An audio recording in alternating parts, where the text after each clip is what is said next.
Arms behind to get the spine as straight as possible.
Feel the thymus.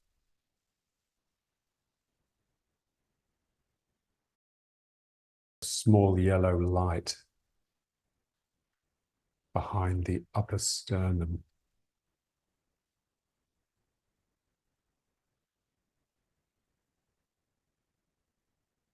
Lifting.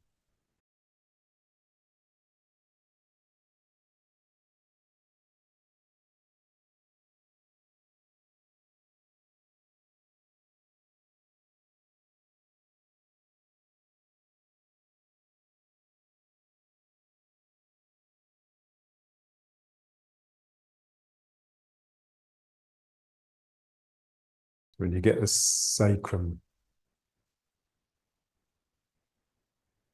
directing downwards through the sitting bones,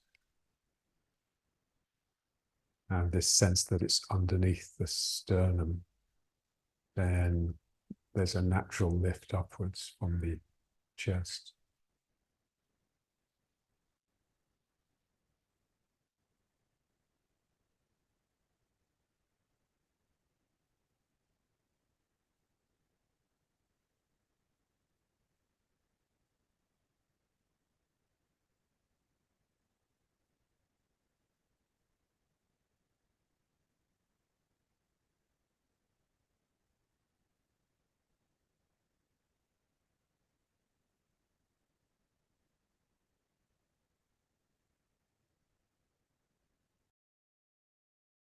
Rub the hands and we'll do the knees.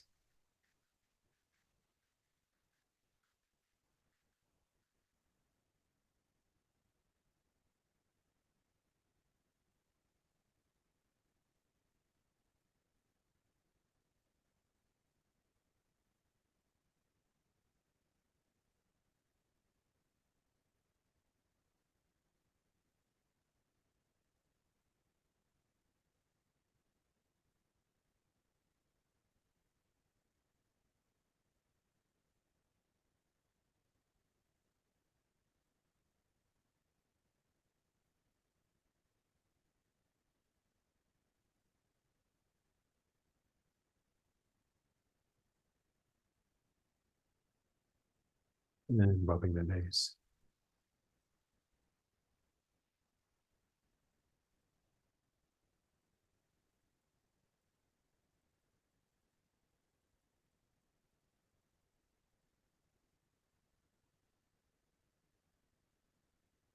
Feeling the muscles in the belly and the lower back.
But the more precisely and delicately we can locate and feel the muscles working, the less coarse the action.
And then same action, but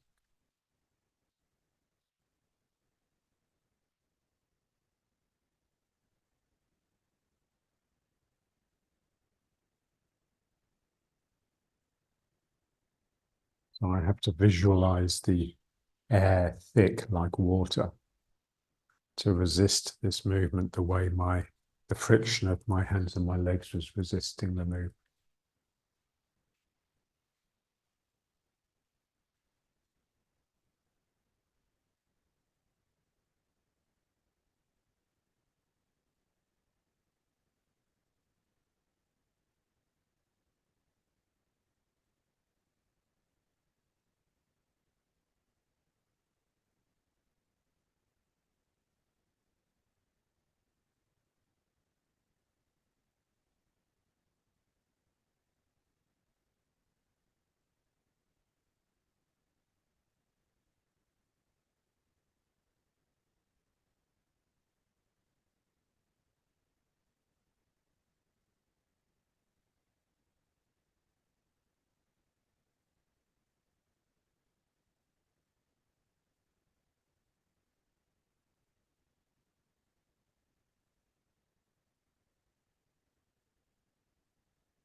And then turning with it.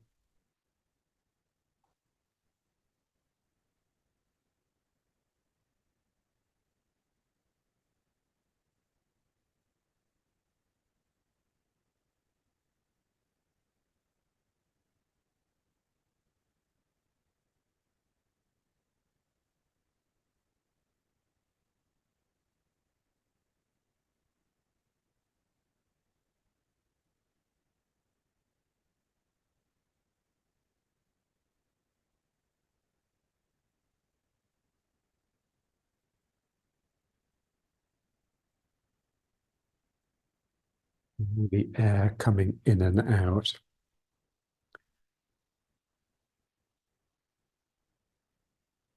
Breathing through the small hole in the mouth will force the awareness to come to the breathing.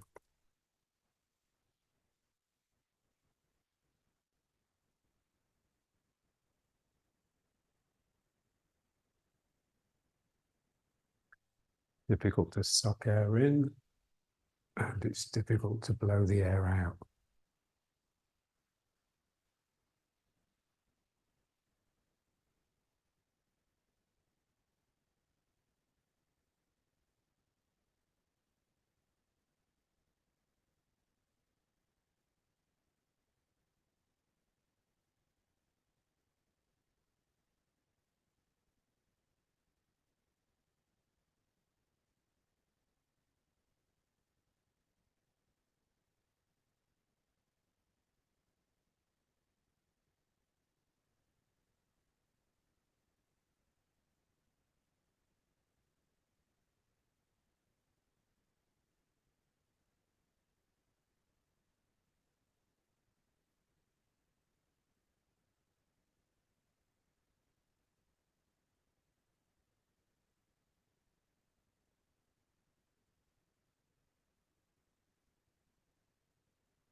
And then let's just bring it back.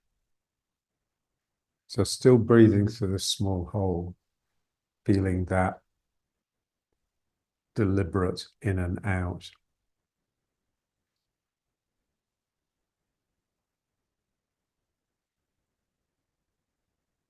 And then you just gradually relax that. It's as though the breathing gets finer and finer.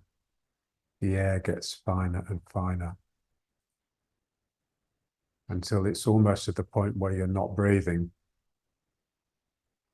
like your mind is just drawing something in and sending something out.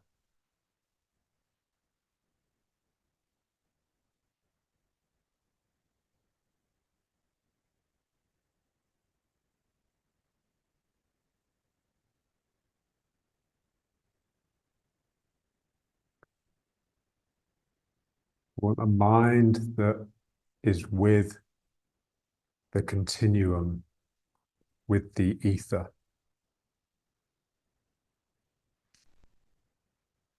Rupert Spira likens it to the screen at the cinema. So we want a mind that is with the screen rather than with the images projected onto the screen. So I'm just feeling that really gentle movement in and out, which is not really me. It's not my body. It's my mind. My mind is breathing.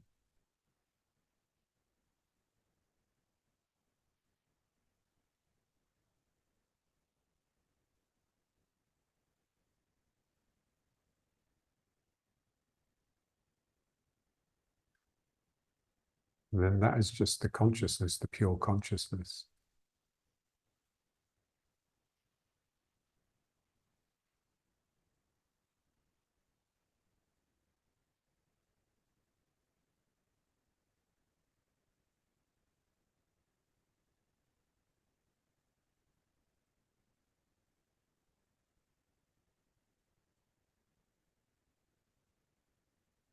And now let's do our usual.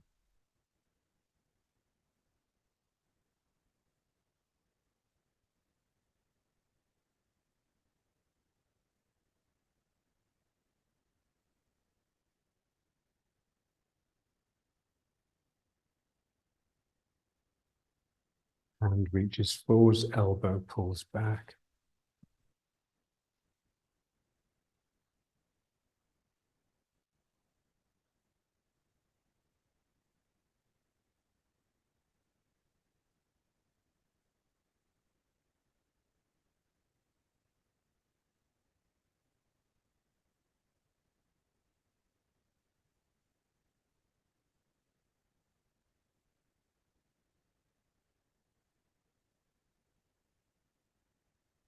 When I stretch the limb, I'm also trying to extend the spine. As the hand reaches forwards and the elbow pulls back, it's like the end of my tail is trying to point. Tail is unraveling and extending.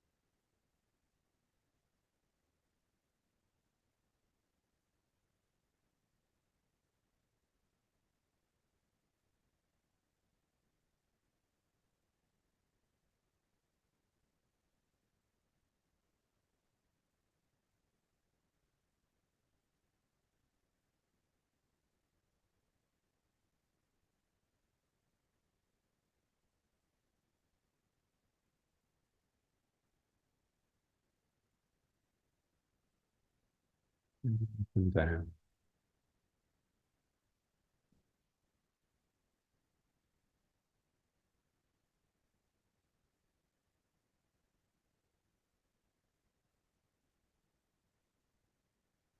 Feel the movement coming from the mind. My mind extends upwards, and that takes my hand with it. It's like the physical movement is almost like an afterthought.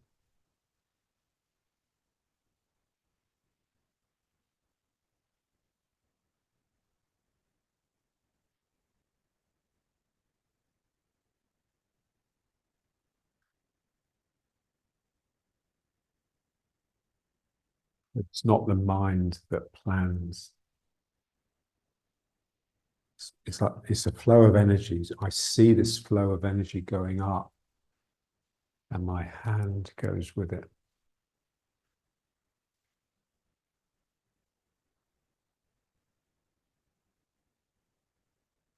The energy comes from the spirit. The spirit activates the energy, and the spirit is really just your enthusiasm. It's the God inside you. Something in me really reaches up, and my arm flows with it.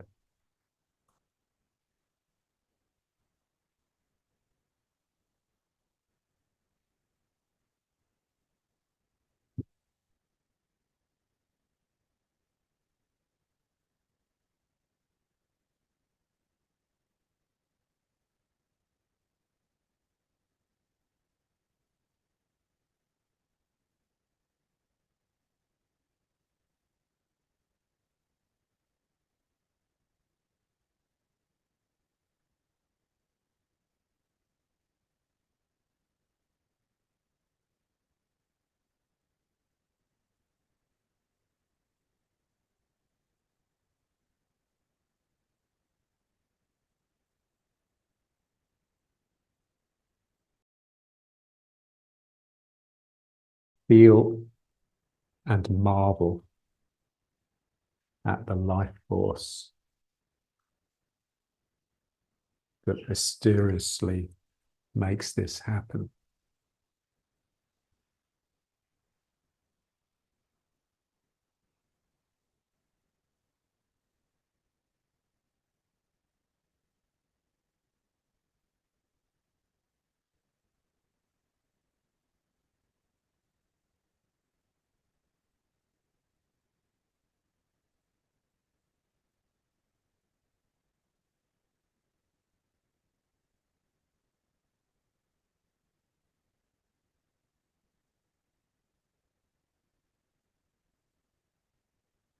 The mind that operates in real time.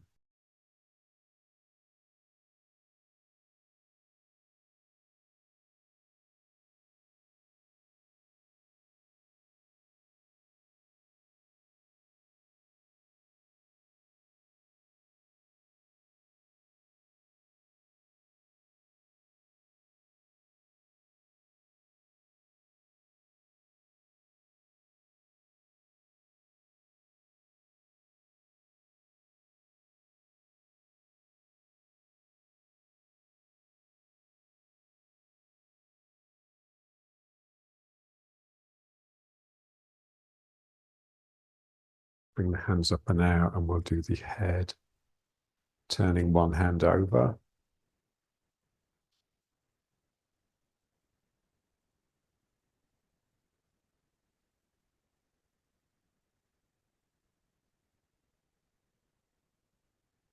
Effectively, we're doing figures of eights with each hand, almost with an immobilized wrist.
And the hands up and down again.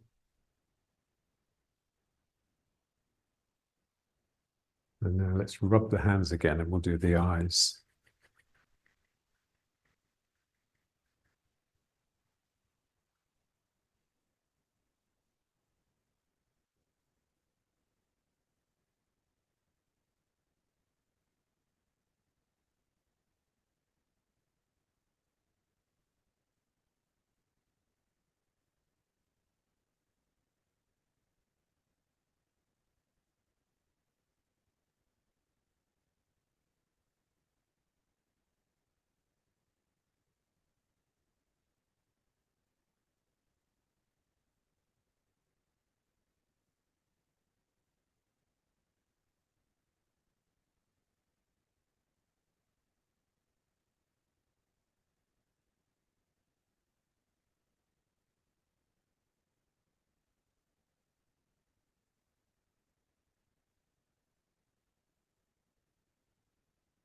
And now eyes.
And then the hands up, pointing the two fingers.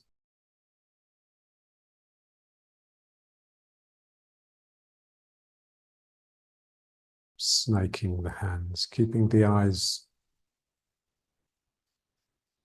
immobilized, but being aware of the peripheral vision. And listen to the hands as well.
bring the hands down onto the sacrum, so over the sacroiliacs really. Make sure it doesn't pull your shoulders forward, so the sternum, the thymus, is still trying to reach upwards.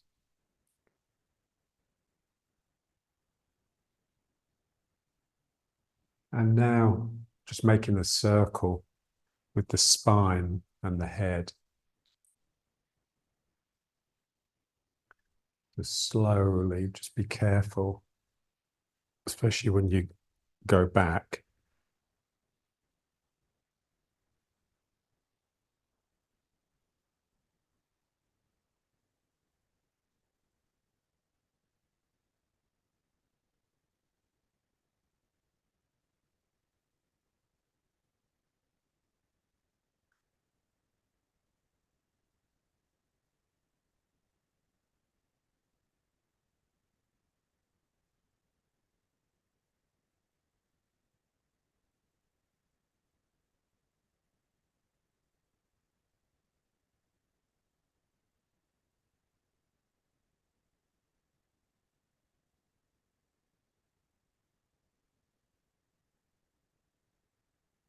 And then just changing direction.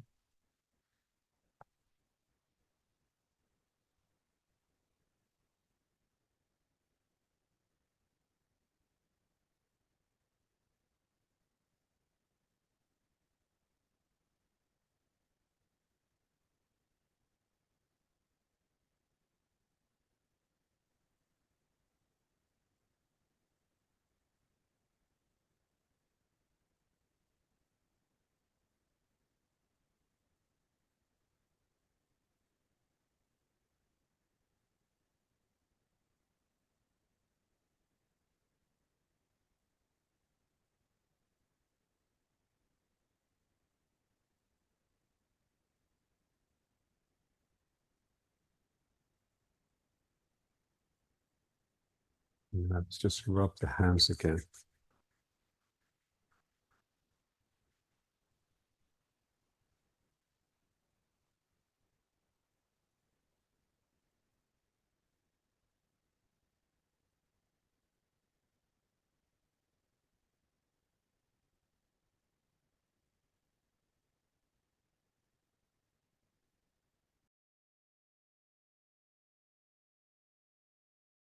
Placing the hands over the danchan.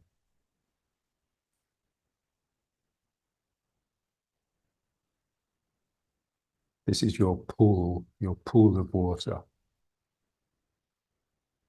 And the thymus is your flame, like a flickering candle flame. Or the butterfly, the thymus gland is butterfly shaped, so it's this sense that this is wanting to flap its wings and flutter off.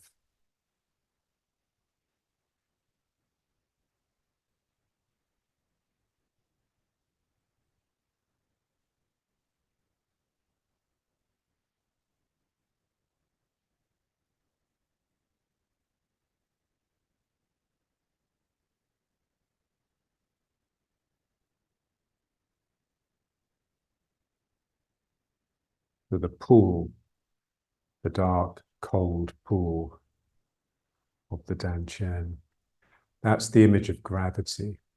So this water vapor that was in the air gathers together into droplets in a cloud, which then rains down and gathers together into this pool. So the sense of it's all come together to form this place where the hands are resting. And the thymus is just the opposite. Everything's wanting to expand and dissipate, radiate.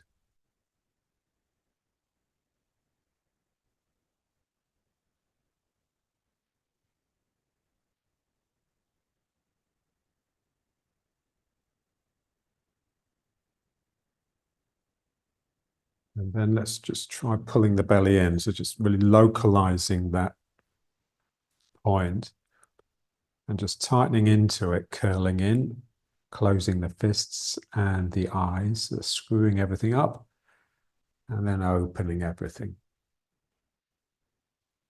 The feeling that you're trying to pull the Dantian towards the Ming Men, and then you're reversing it. You're pushing the Min Meng forwards towards the Dantian.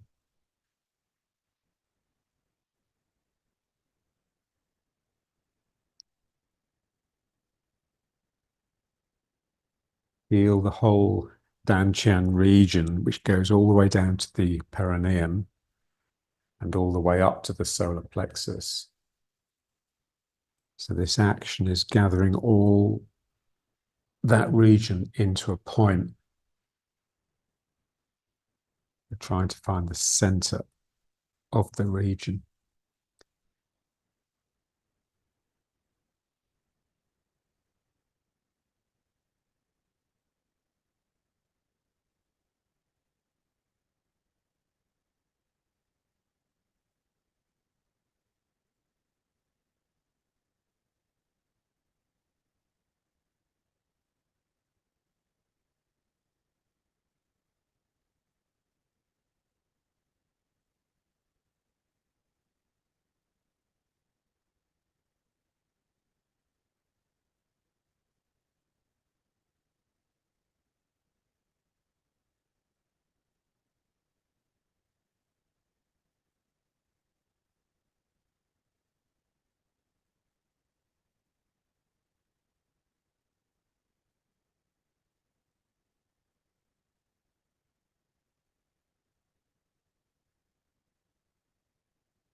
Good. And then just feel the sinking down into the sacrum, so down the spine. It's almost like the sacrum is filling up. It's like you're blowing up a balloon. The sacrum is expanding, which is pushing the hips apart. And the middle fingers of the prayer posture are what's directing the thymus upwards.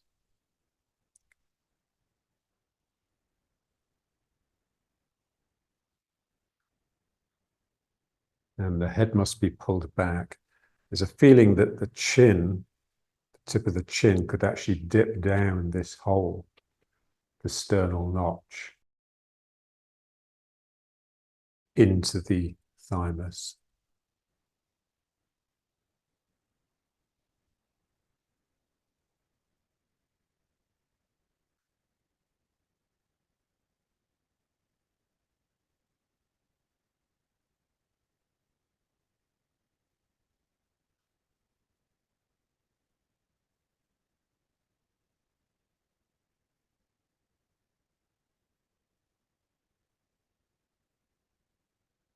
Now let's just try a little bit of a butterfly.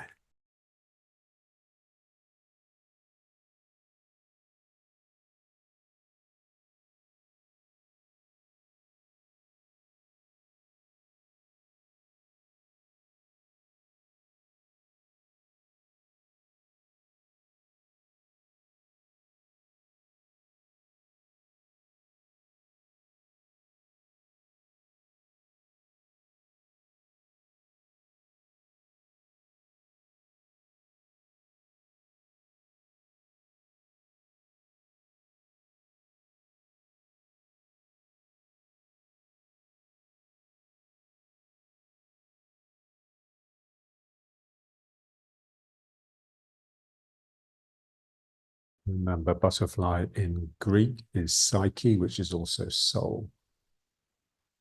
So for them, a butterfly is the soul of a departed. It's beautiful.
And when I was 11, I went camping with a friend of mine who was older than me in Pembrokeshire, which is very beautiful.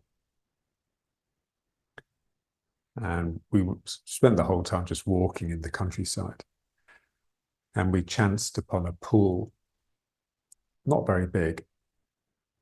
And we just came at the moment when all the mayflies were hatching.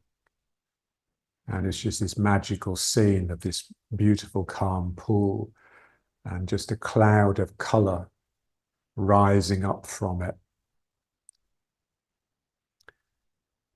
So that's the sense of Dan Chen and thymus, two completely different elements. It's almost difficult to have them both in the mind at the same time.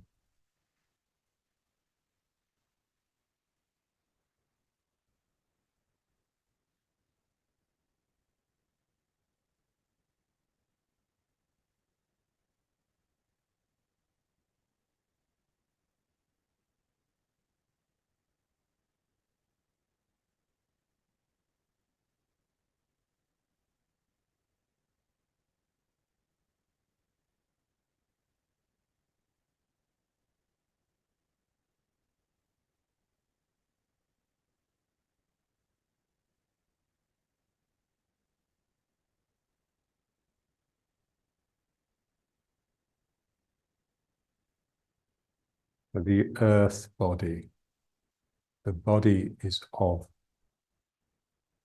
the earth. When I first came here, I'd often have students fainting in classes. Obviously, they'd never relaxed before. And what was interesting was you never saw them fall. You saw that they were standing, and then the next moment they were on the floor in a heap. So there's none of this like in the movies where they sort of, oh, and then they fall down in slow motion. And so this is the thing, we have a body that is really just a thing, another object of the room, and yet it's animated, it's alive, it contains something that forces it to resist gravity. And that's just the life force. And we want the mind to be of that rather than of the body. So our mind tends to be a mind that is conditioned by what it perceives, which is objects. So the mind becomes a thing, concerned with things, and we want it to be energetic. It's a flow.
and moving the body from legs to arms, feeling the strength coming up from the ground. Feel it especially in the arms. An arch has to form to support me. I'd like to feel it in the legs as well as I rock back onto my feet. Feel the strength flowing up the legs. It's a strange route because there's a real bend at the knees, but it goes up to the knees, down into the hips and the sacrum. And the arms are easier because it just comes up and around into the spine.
And stretching the leg.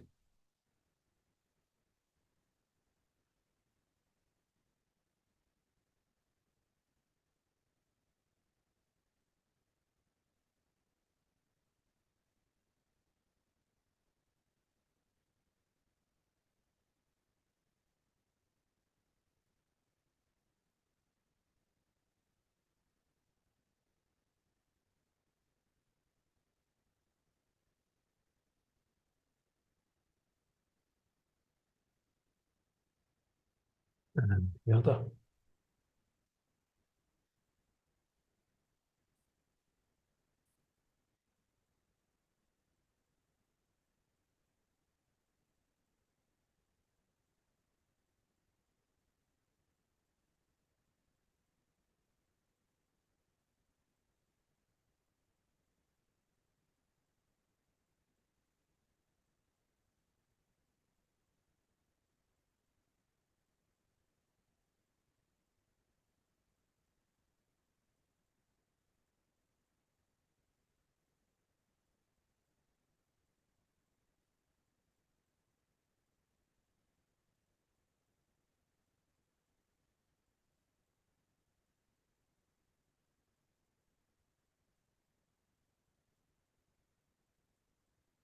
And the other side again.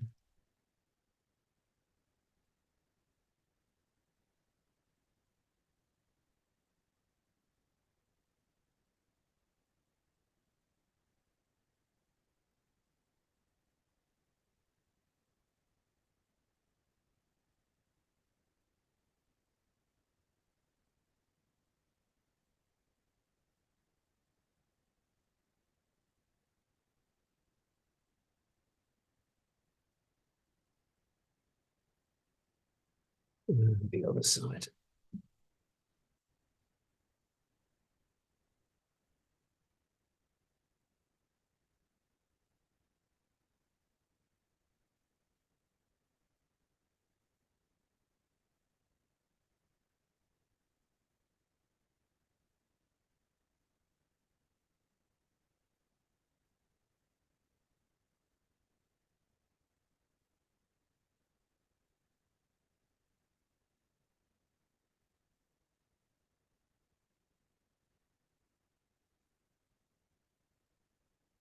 And back to the squat.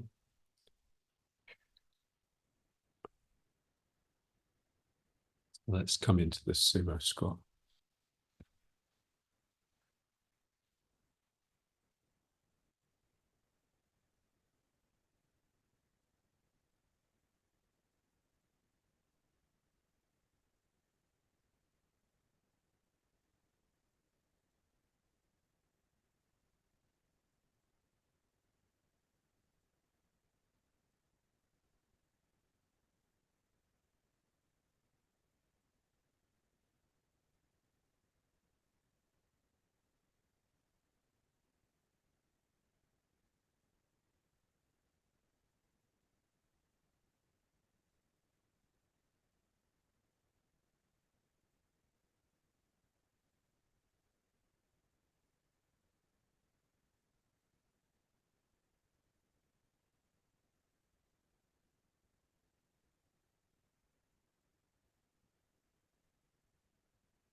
And then up.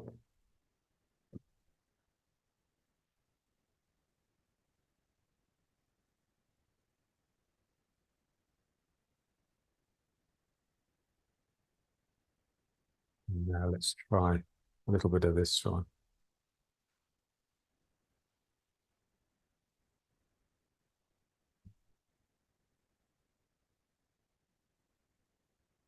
Using your body weight, the shift of your body weight to stress the calf muscle in the leg that's bringing the heel up.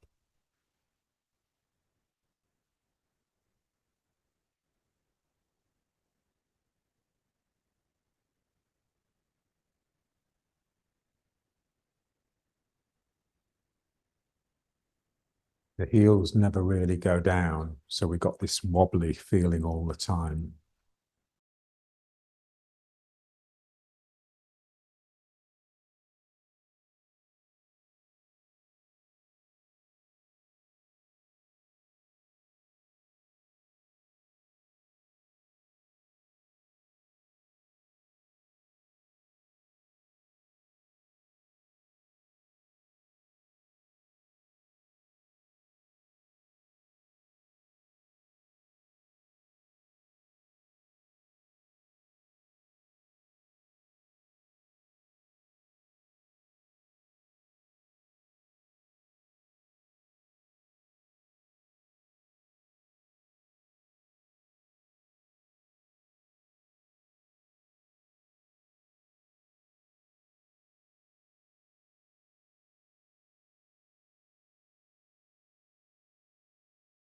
And to just go down into the squat again and come up, so up and down, up and down. Imagine you're doing pull-ups, you know, where they do pull-ups on a bar and they hold the bar and then they bend the arms and pull their chin up over the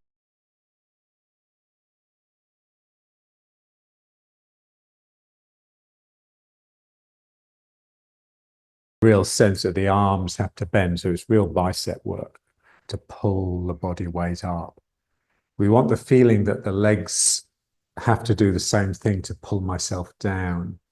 So if you see them doing it on the bar, they sort of hold on, they get a good grip, and then they can work. So you see it in the sumo, you know, when they put the foot down and they sort of twist it on the ground a little bit to get a grab of the ground. And then this one as well, and they grab the ground. And then using the hamstrings, which are the equivalent to the biceps and the arms, to actually pull the body down. And then switching the mind to the quadriceps, the front of the thigh, to push the body up.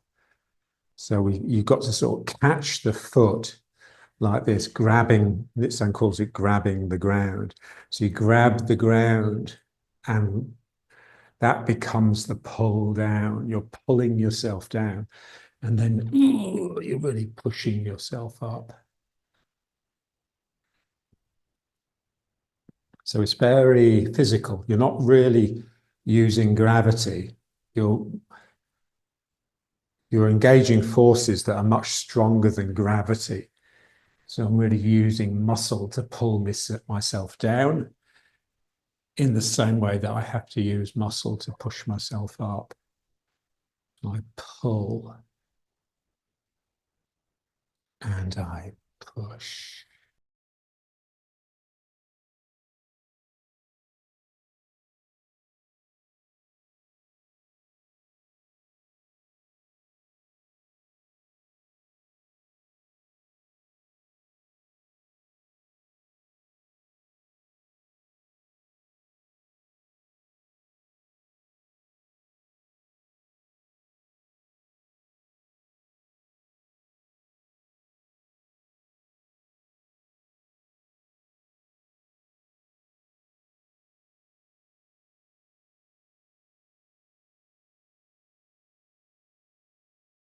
And now let's just bring it into riding horse.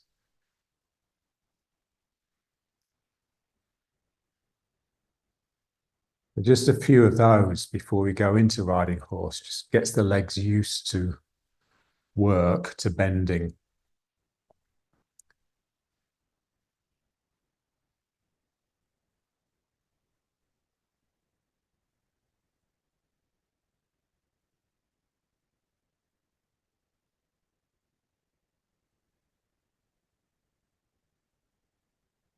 And now going down again, but with a slightly different mind.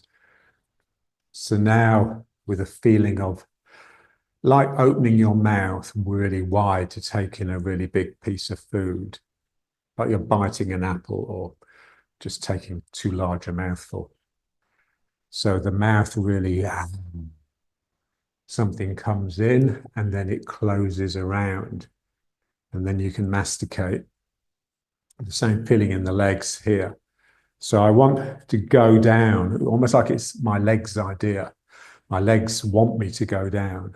So it really opens here. The space between the legs has to open so that I can swallow the ground up into me and then push myself up. So now it's like a bigger mind, really. It's like this sense of opening up in order to take something in. So this is more like Tai Chi, something in me opens.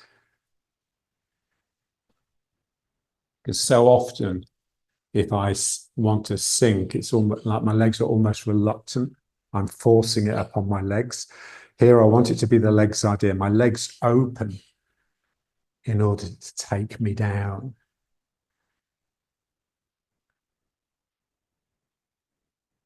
So something from here opens out. And my dantian is directly feeding from the ground.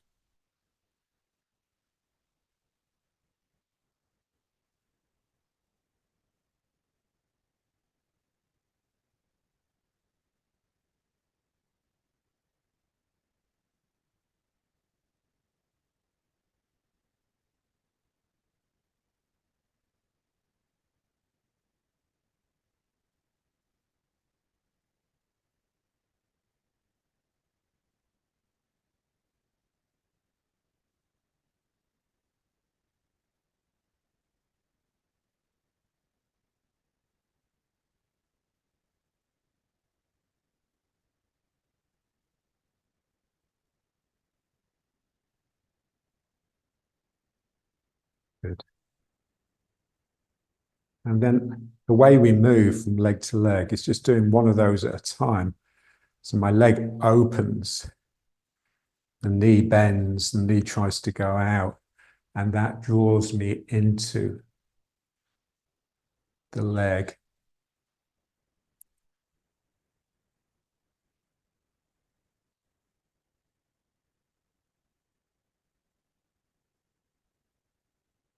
So from the leg.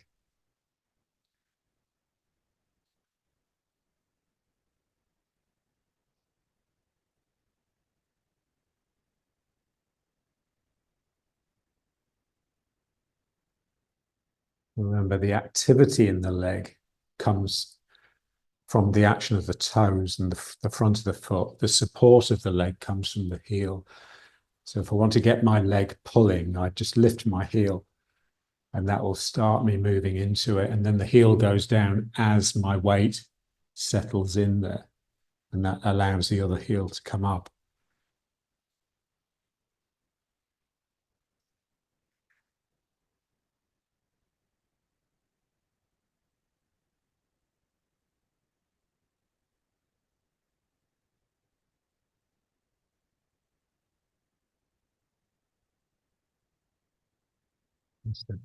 I just want to really feel the action of the legs coming out of my sacrum.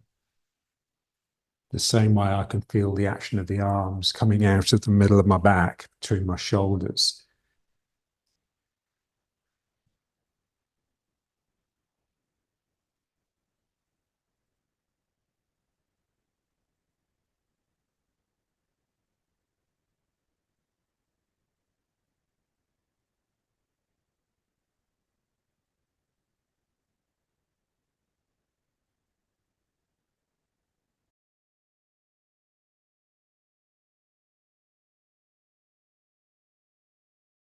Bring it into riding horse and we'll just let it settle.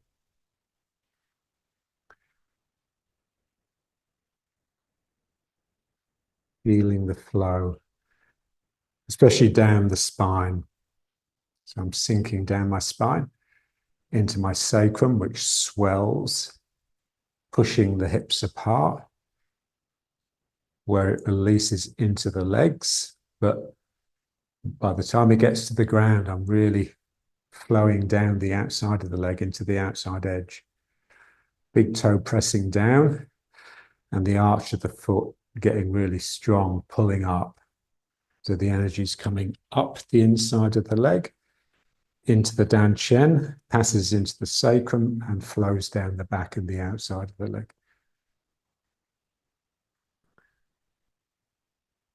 So there's a flow down, and then it splits and down the legs.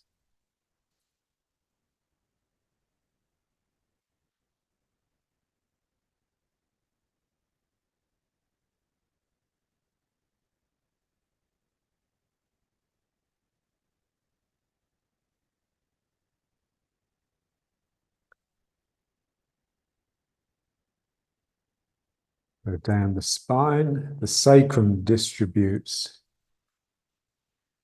into the legs.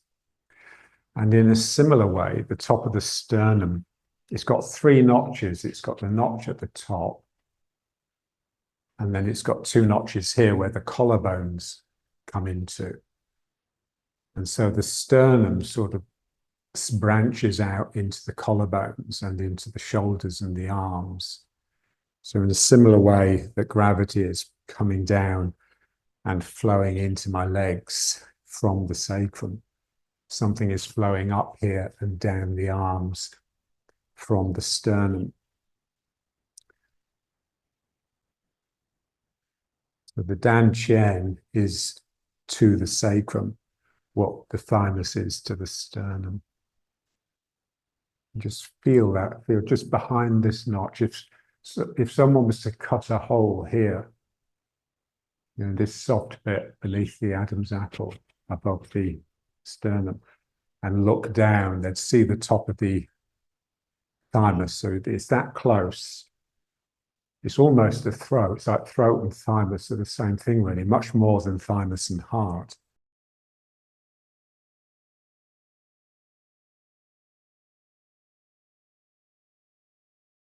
The thymus is it's like a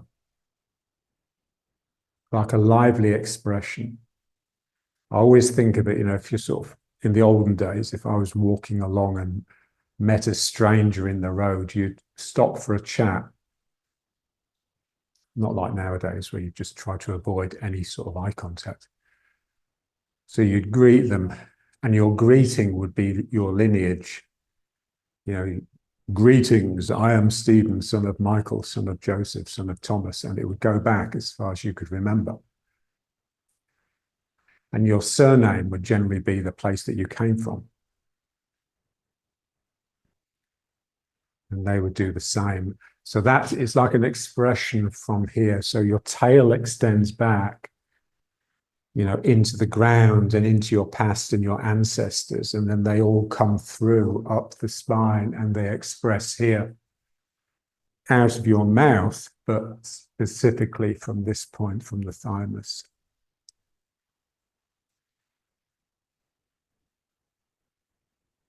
This is right, like in the old days, you know, rhetoric, oration was considered a very important part of your advanced education.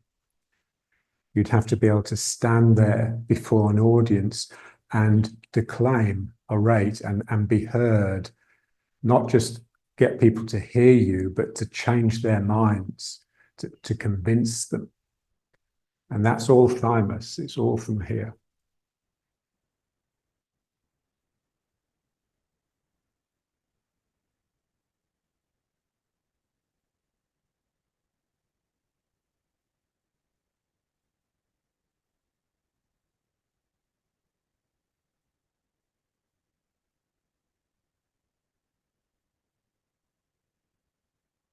So as well, the Danchen, remember, it's where the aorta splits into the 2 femoral arteries.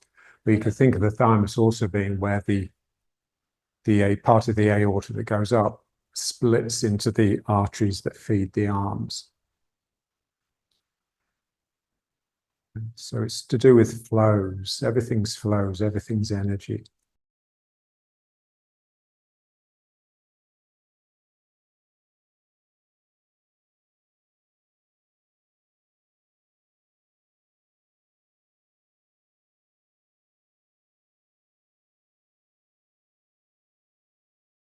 Breathe it. So just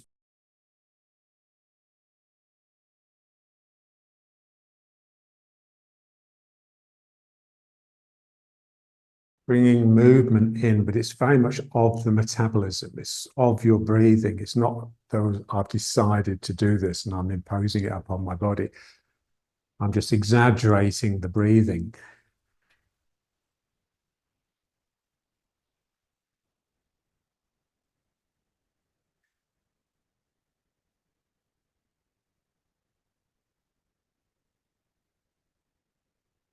The passion. It's very natural and you can't really control it. The French have that thing of the crime of passion. Yes, if you kill someone in an act of love or jealousy or rage, it's not as bad as cold-bloodedly killing someone, and you'll get a different sentence. So here you're just in the grip of the process.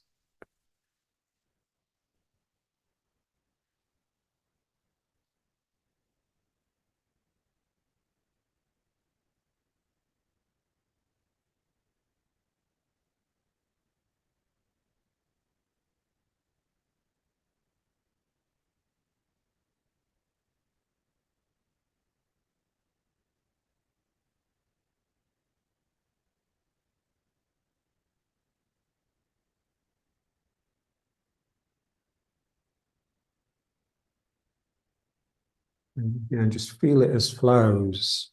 So the air's coming in here, but I'm reaching out. I'm flowing outward. And then I'm sucking inward. There's a flow in here, but also there's a flow out because I'm breathing out. And then the opposite.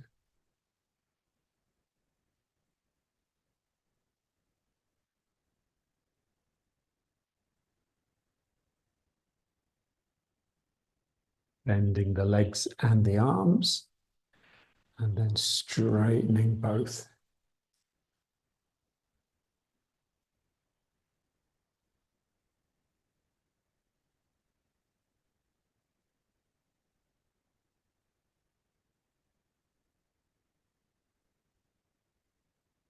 And now let's bring the feet up a bit. And now let's try the heart qigong, but really feeling this thymus point. So just imagine that that hole has been cut above the bone. So what I'm doing, I'm reaching out and just grabbing as much energy or whatever from the air and bringing it into this point, like I'm tipping it down behind the bone and into the thymus. And then I just let that explode out upwards, condense and fall down as like a rain. So I'm reaching out, and then it's all funneling into this point. And then it just explodes, vaporizes and dissipates.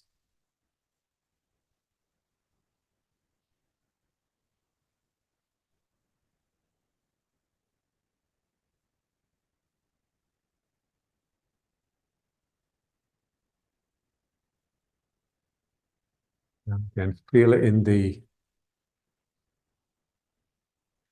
breathing. So this is my belly sucking in, and then my back tightening, and then just relaxing to let it all fall down.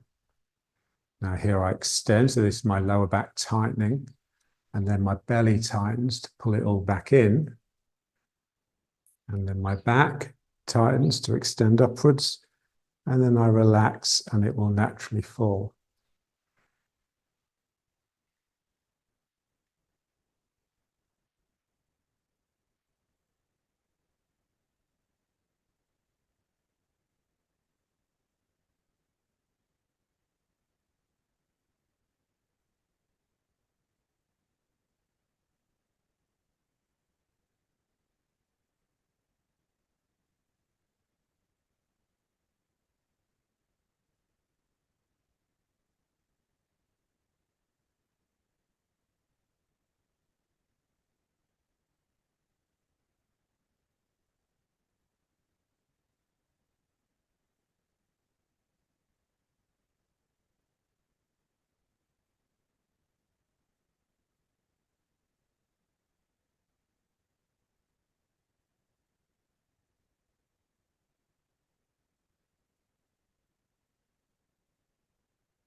And now let's just turn.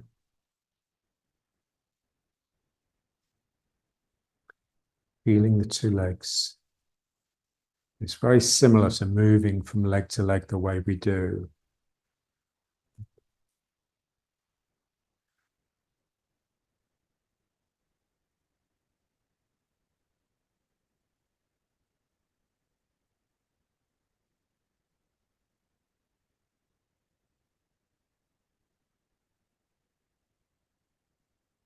Okay, let's just, those people that have metal detectors. We often see them on the beach in Brighton, with the disc at the end of the long stick, and they're going along with this disc close to the ground, trying to detect metal. Your hands are a bit like that. So let's just try it with these metal detectors here. So your arms are like the metal detectors, the hands are like the scanning portion. And I'm just scanning the ground. So this feeling that my hands are sort of listening to the ground rather than just flying around aimlessly. And I'd like to get as close to the ground as possible. So that would mean that I'm really having to bend my legs. So it's not just my hands that are low, it's my attention, my eyes. I'm scanning the ground with my eyes. I'm listening. My ears are down there, trying to hear the rumbling in the ground.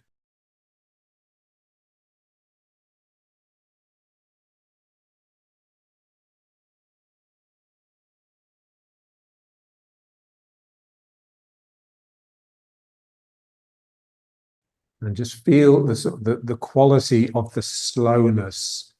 It's a real listening slowness. You don't want to pass over anything that might be valuable. So you're listening to each centimeter.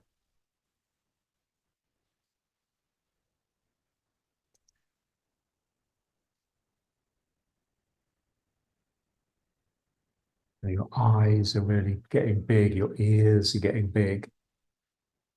And your feet are big.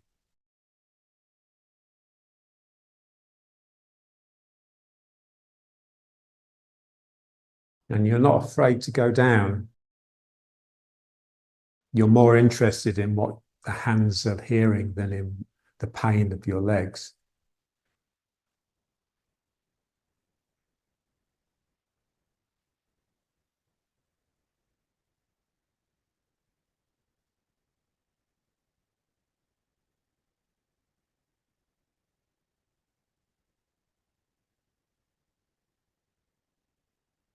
And then just let it go, but with that same quality, the same quality of slowness, really.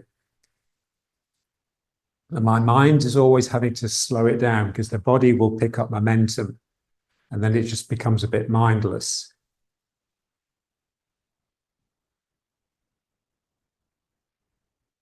My mind is having to counter its natural tendency to speed up. If I speed up, I'm going to miss the details.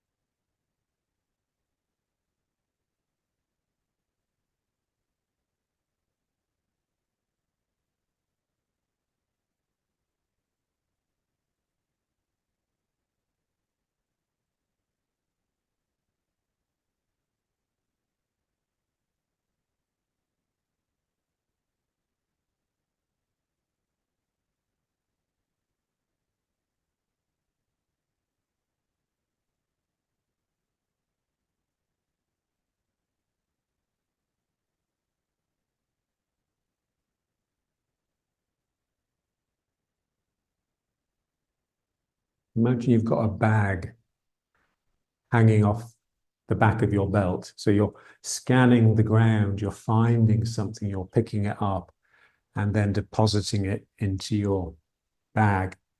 So effectively hitting your Ming Men. So you're gathering and very much, hunter-gatherers, they're always my model.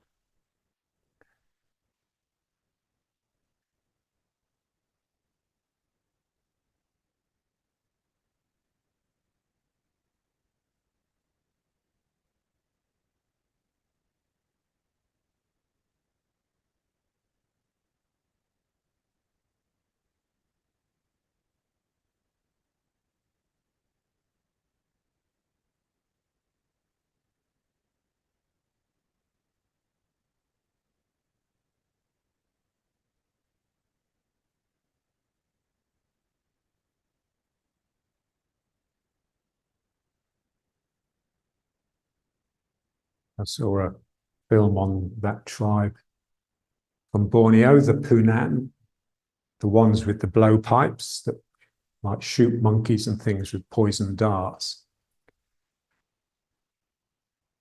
And sometimes when they kill something, it turns out to be a mother that has a baby clinging to her. And what they do, they take the baby in. So their village is just full of orphaned animals that have just become tame, and they feed them and just socialize with them the same way they would each other.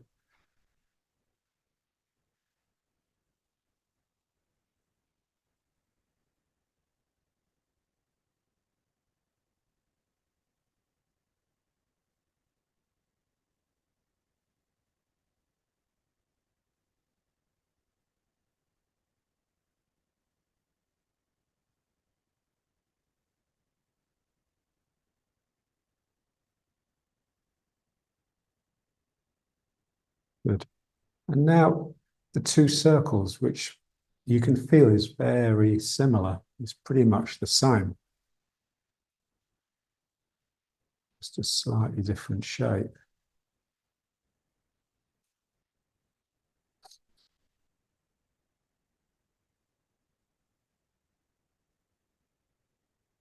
But when I do this, the new bit that's come into it that's made it different is this concept of yielding.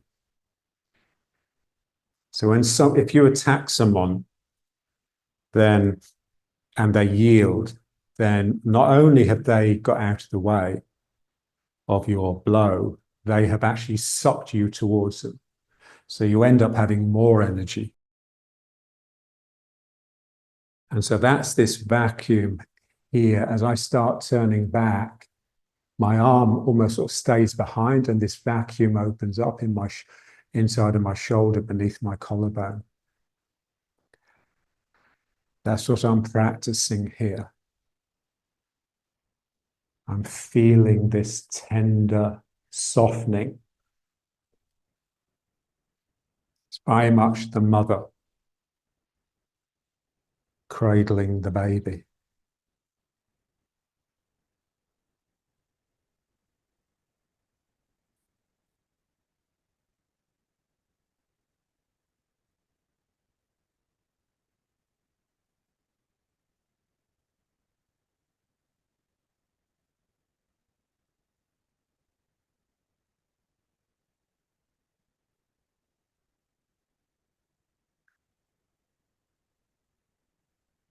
The hand reaches out, and then I start moving back with my hip before the arm, really. And that's what creates this emptiness in my shoulder, which is enough to suck the other person in.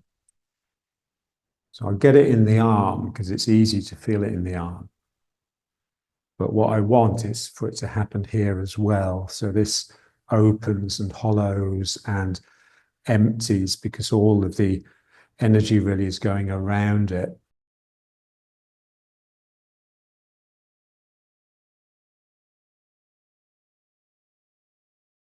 So I'm making the hole here like a container that's empty that I'm containing, I'm going around. And it's that is just the encircling the foot. So that's the same action as going around the foot. It just happens in the hip slightly before it gets down to the foot. So I soften here. Ugh. And then it flows down.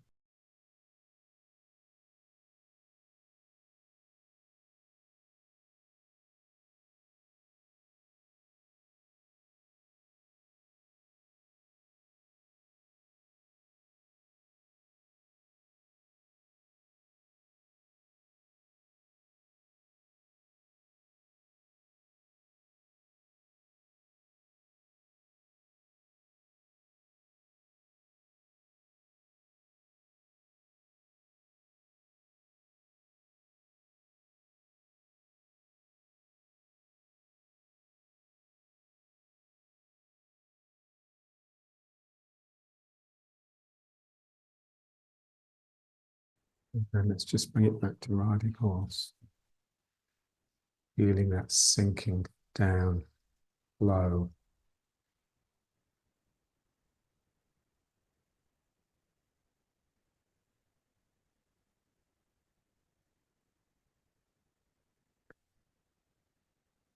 So I'm in real time.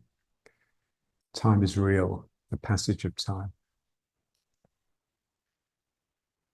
There's a jazz pianist called Paul Bley, and he has this wonderful quote: a composer is someone who can't create in real time. So if you're an improviser, it's very much you're in real time. It's just you've got no idea what's happening or what you're doing. It's just coming out. And that's the feeling here. I'm with this flow, particularly across the sacrum, but also particularly across the feet and into the ground.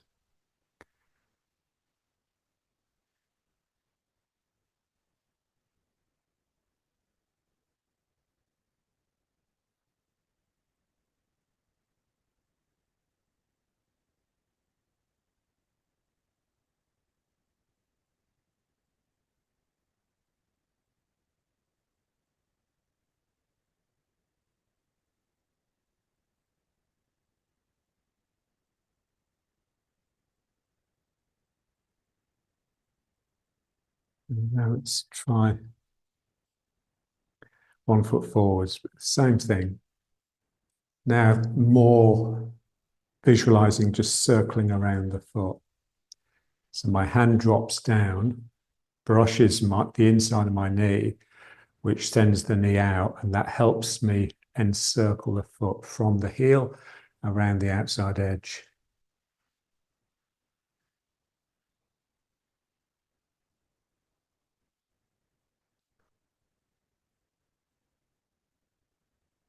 And ideally, I'd like this to come from the energy, from the relaxation. Something in me relaxes and something flows out and takes me with it. I'm being taken by the energy. So I have to let go and just let it happen. That's what takes the practice, really.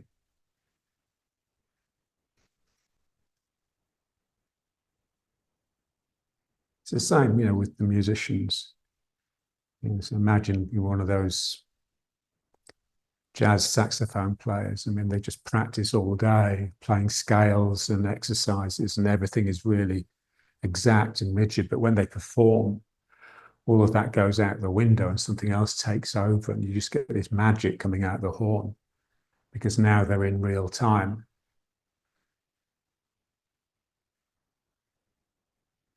So something flows down the leg and I follow it. Something flows down the leg. And what is it that makes it flow? My mind sees it, but something in me has to relax and just let it, almost like taking the bottom off the bucket, and then it's something just gushes down.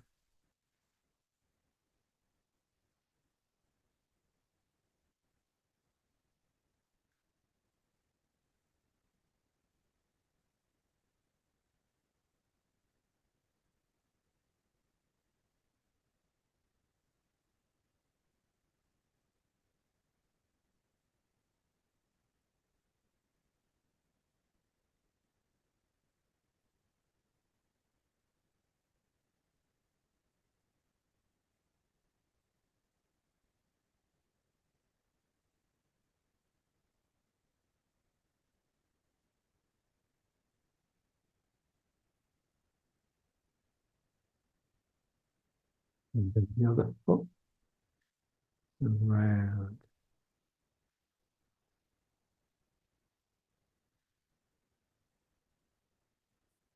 So when we start the exercise, we just get the body doing it, but then slowly the mind takes over.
And now the figure of eight.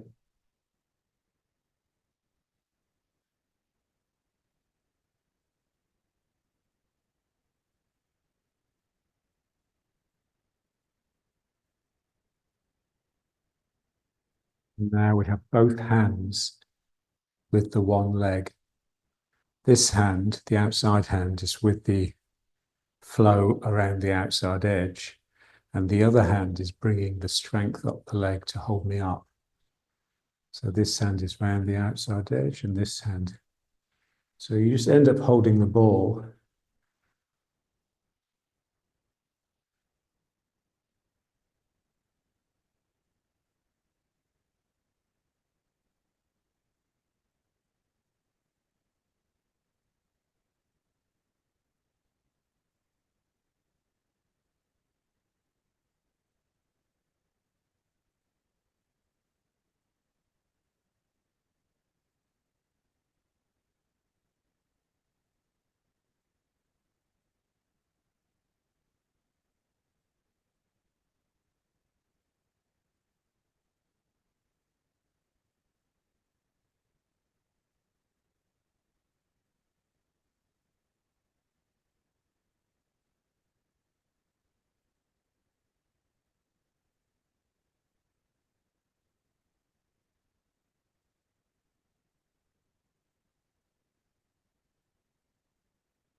and then using that same action to bring the foot off the ground.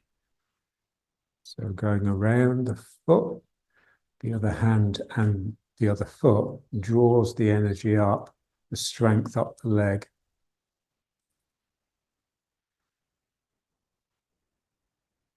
And then stepping, remember, weightless stepping around the foot. This hand sucks something up.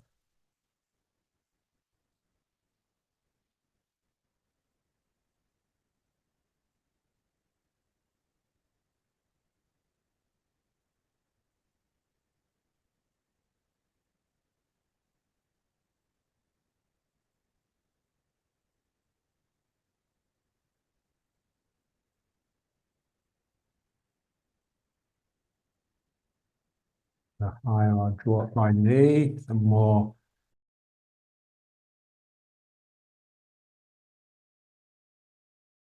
my dantian can settle into the sacrum.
And then use the arms to just help bring the leg and the foot up a bit higher.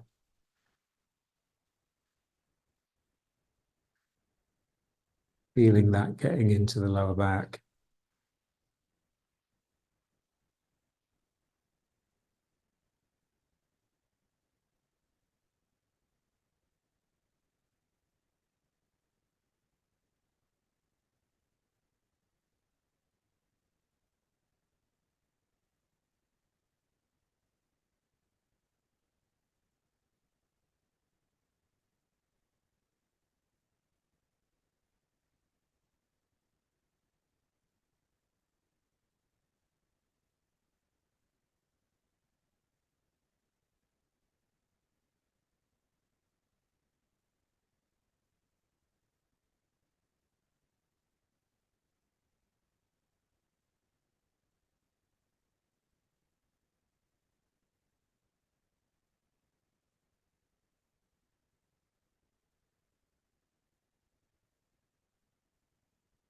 Right.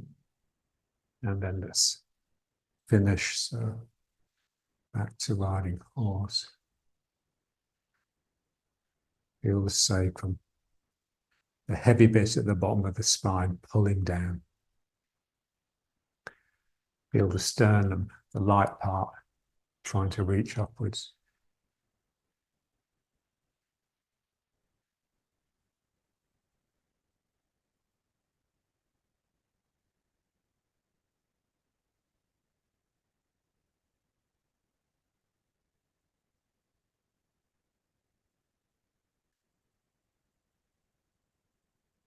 But just imagine you were suddenly to die or faint, and you just fall.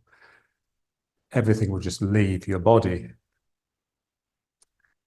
and you just be a heap on the floor. But just imagine the force that's required to stop that from happening, to not only hold you together, but hold you up.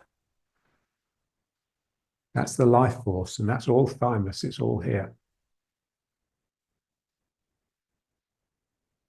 Thymus is a Greek word that means life.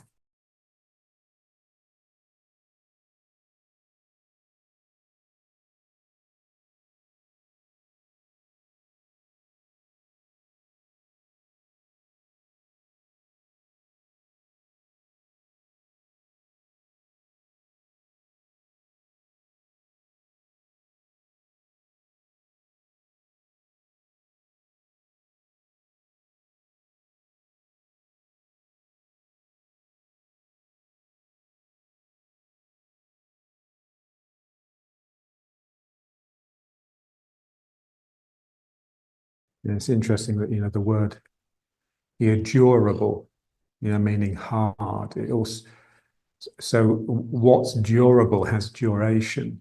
So it lasts for a long time. Its hardness means that it can persevere. So that's what we're just trying to soften that. So it's just at the point of wanting to melt.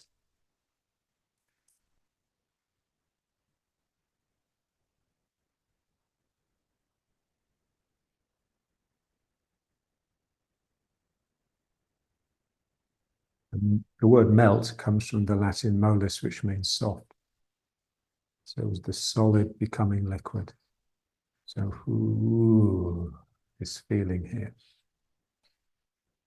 So we need a mind that's sort of with that, because the opposite is wanting to happen all the time.